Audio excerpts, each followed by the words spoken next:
السلام علیکم۔ ڈیجیٹل بیٹھک میں آج ہم بات کر رہے ہیں کیا چیزیں، کون سے نقصانات ہیں جو ریکور نہیں ہو سکتے۔ یہ ایک تقریر ہے جو ایک کسی کمپنی کے سی ای او نے گریجویشن پہ کی تھی۔ اس نے کہا تھا زندگی جو ہے بالز کی جگلنگ ہے، آپ بالیں اچھالتے رہتے ہیں نا، کچھ بالیں ربر کی ہوتی ہیں تو لہٰذا اگر وہ گر جائیں تو وہ واپس باؤنس بیک کر جائیں گی، لیکن کچھ بالیں شیشے کی ہوتی ہیں تو شیشے کی بال ایک تو گر کے باؤنس بیک نہیں کرتی ہے، اب دوبارہ اٹھا بھی لیں تو نیچے کریک آ جاتا ہے اور وہ کریک اور جو نشان ہے وہ ختم نہیں ہوتا، کچھ تو ٹوٹ بھی جاتی ہے۔ تو اس نے کہا باؤنس بیک کرنے والی جو بال ہے نا وہ آپ کا کیریئر ہے، آپ کی دولت ہے۔ یہ وہ چیزیں ہیں جو ختم ہو جائیں تو دوبارہ واپس آ جاتی ہیں، تو ان پہ ہی زیادہ توجہ نہ دیں۔ اور جو چیزیں تباہ ہو سکتی ہے، گر جاتی ہیں، نقصان آ جاتا ہے، اس میں آپ کی صحت ہے۔ صحت کو ٹائم نہیں دیں گے، صحت خراب ہو جائے گی، ریپیئر اچھا نہیں ہوتا۔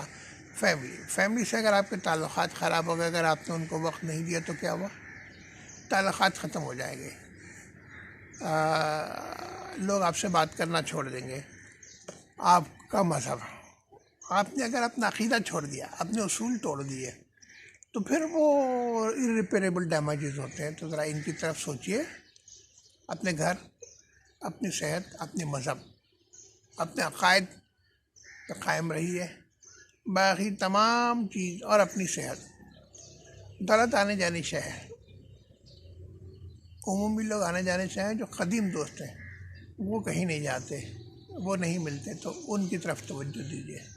ڈیجیٹل بیٹھک کو سبسکرائب کیجیے۔ اللہ تعالیٰ آپ کا حامی و ناصر ہو۔ شکریہ۔